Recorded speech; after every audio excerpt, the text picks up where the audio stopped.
Welcome to the channel, guys. We are back again for my top 30 for life. This is the fall winter list, so these are thicker, fuller, oftentimes sweeter fragrances, so stay tuned for that. If you like top 10 lists, fragrance reviews, cologne comparisons, and first impressions, hit that subscribe button for more great content.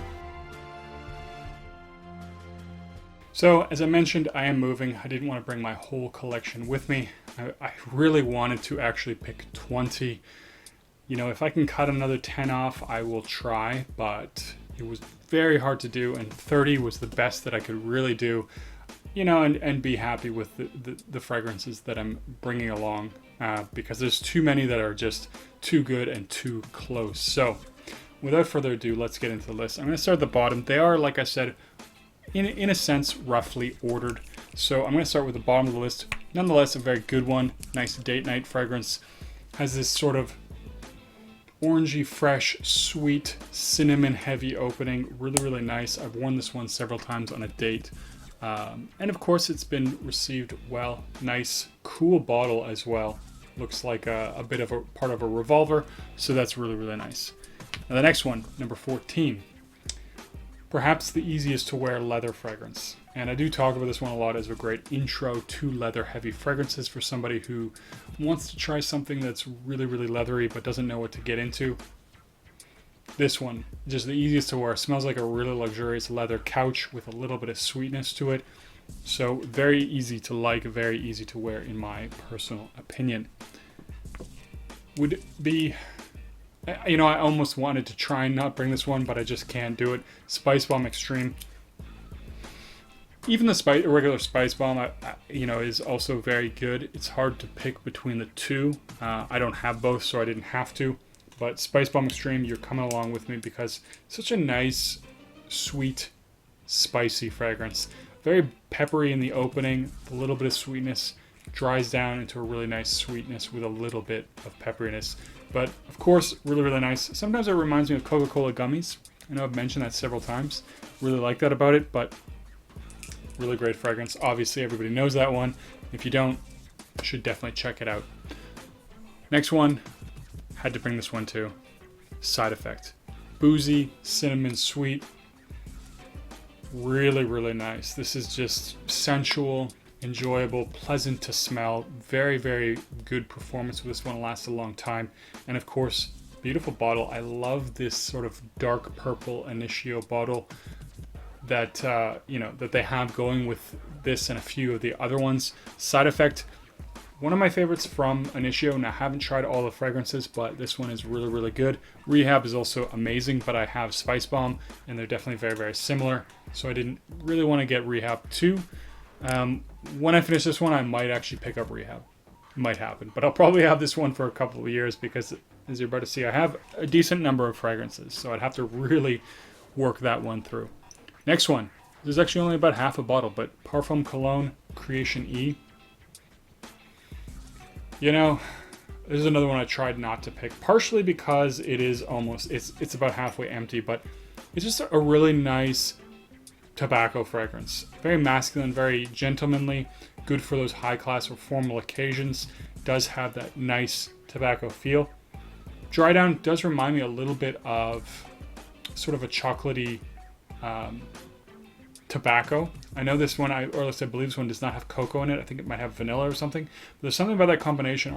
It sometimes gives me this sort of chocolatey, fluffy, marshmallowy feel. And definitely get that one from the dry down. I don't find this one to be super boozy. It does have a little bit of booziness to it, but it's not super boozy. There's a little bit of a booziness, but really, really nice one. If you want a gentlemanly tobacco fragrance, check that one out. As for the Parfum, I really don't find very much difference, if at all. It does have better performance, but for me, price value is much better on this one, but each to their own. Next for the collection is Sadel. This is another leather fragrance. So I do like leather fragrances, and this is a really nice, luxurious leather with butterscotch. So it's definitely a sweet leather vibe done in a different way. Performance is quite good. Do get around that 8-hour mark. It's not ridiculously beast mode, but it does have this really beautiful leather that does resemble like a high quality saddle. Does have that feel to it. with this really great butterscotch vibe. So that was actually number 10. Number 9, we are really getting into it right now, and it's going to be Cognac Cafe. So I started appreciating this one definitely a lot more. I know I was a little bit critical of it when I first reviewed it. I don't smell as much as it's matured, that sort of celery vibe that I had talked about in the video. It has this really nice, sweet coffee vibe that is a little bit chocolatey as well. I don't get tons of booziness with this one. And I know a lot of people compare it to Black Phantom, and I also have done that. And you will be surprised to note that I'm actually not bringing Black Phantom. I will spoil it because I'm going to do a video talking about what I'm doing.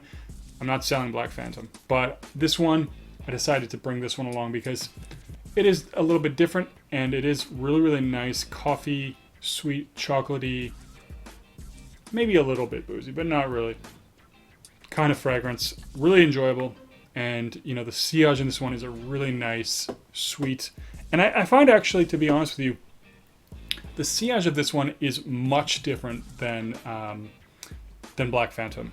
I find that's a lot more of a caramelly kind of a vibe. This is a little bit more of a fluffy, sweet coffee vibe. So really like this one. Same perfumer as Black Phantom, so no surprise that there is some similarity between the two, but really, really like that one. Speaking of Kilian, though, time to get into the Kilians, or at least some of them. Angel's Share. Probably no surprise. Very boozy, actually, in the opening. The more I've had this, the longer I've had it, the boozier I find it. Boozy, cinnamon apple pie kind of vibe. I do actually really get the feeling of apple, and so maybe that is partially the cognac, from what I understand it, that's responsible for that. It does, you know, the performance isn't the best on this one. It is very strong, but I would say it does only last about 6 hours. And if it does last beyond that, it's more of a faint kind of creamy kind of a feel, which is not as enjoyable as the rest of the fragrance. The opening, the mid, and the early dry down are definitely the best on this one. Really like the sort of sensual, sweet, cinnamon, boozy vibe that this one has. Really, really great. If you haven't tried this one for some reason, definitely check it out. Now, next one from Kilian as well.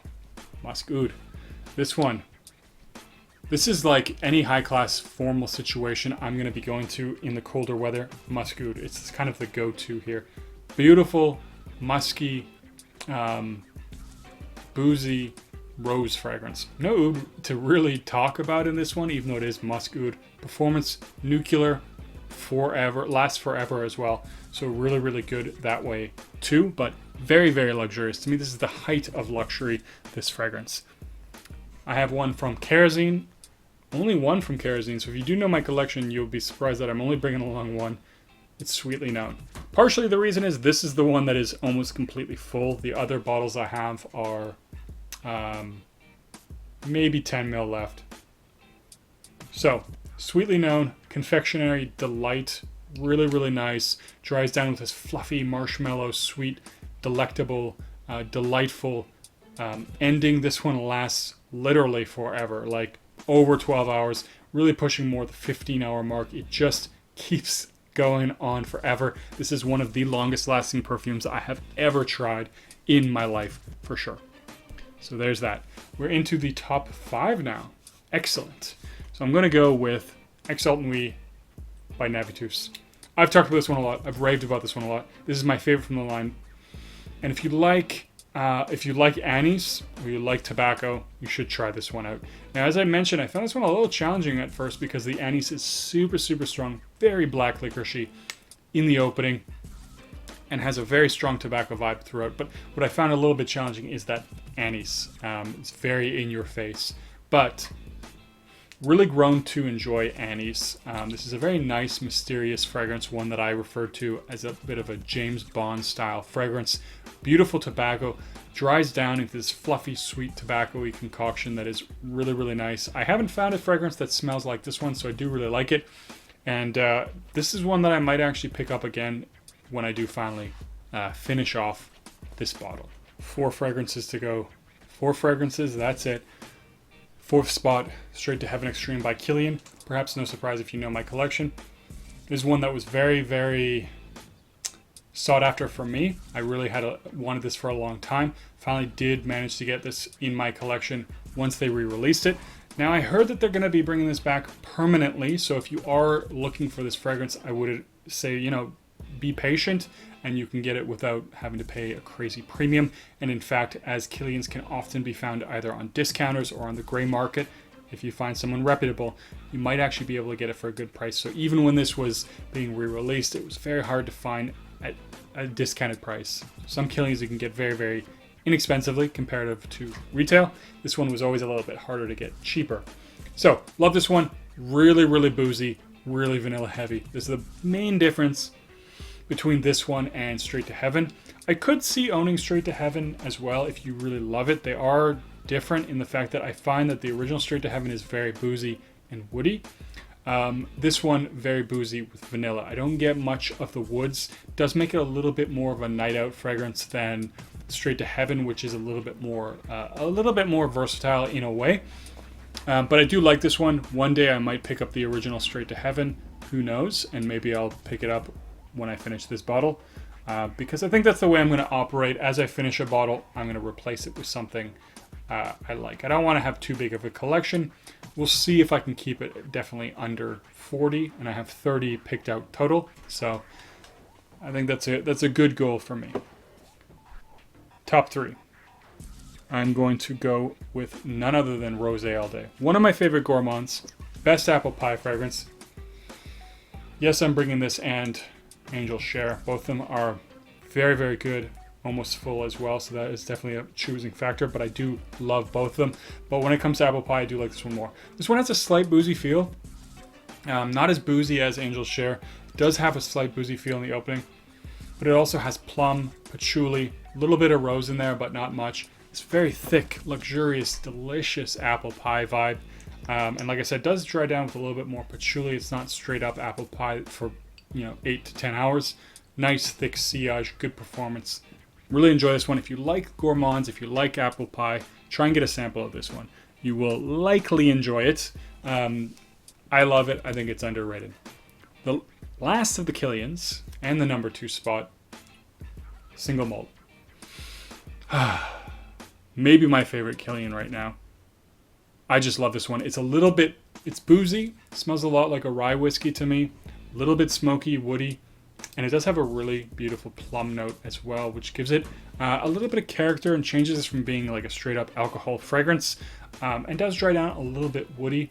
This is a nice gentlemanly fragrance, gentlemanly performance as well. So it has, it's inviting. It's not so overwhelming that you're going to be forcing your fragrance on everybody around you, but they're definitely going to smell it. It's not going to be something that's a skin scent by any means. So really, really enjoy this one. Really enjoy this one a lot. Now, number 1, perhaps no surprise if you know the collection, but none other than Italica. Some people love it, some people hate it, some people just think it's overrated. And you know what? All that's fair, because it is really personal preference when it comes to fragrances. I do have the old fuzzy bottle, which I do like, but to be fair, the one thing I hate about it is if it gets wet at all, really ruins the fuzziness. So you do have to be a little bit more careful with this one. But just this really beautiful almond biscuit fragrance. Starts off nice and dry and turns into this beautiful, milky, creamy almond sensual delight, in my opinion. So one of the best Xerjoffs, one of the best gourmands, in my opinion. It's become a little bit easier to get, so for those of you who have wanted it, I actually saw it the other day on Fragrance Buy for $2.75 Canadian. That is an absolute steal. But I do believe they got sold out at that price. Not too surprised. For those who were trying to get it, that is a fantastic deal, and a lot cheaper than I paid for this. I did buy this retail from Xerjoff. Now, it was when they released it on the site.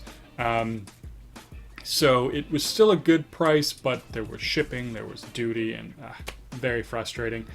So the $2.75 would have been much cheaper, and that's Canadian. So if you have American dollars, that was a really good price. Anyways, that is my list. Those are my 30 fragrances. Those are what I'm bringing with me. Stay tuned for a list, or I'll be talking about all of the fragrances that I'm letting go of or not bringing with me, and I'll talk a little bit about why. So do stay tuned for that. And you know what? If you have some really amazing, winter, fall fragrances, from your collection, if you had to pick maybe 3, whatever, leave a comment down below. Let me know. And as always, don't forget to like and subscribe. And I'll see you guys in the next video.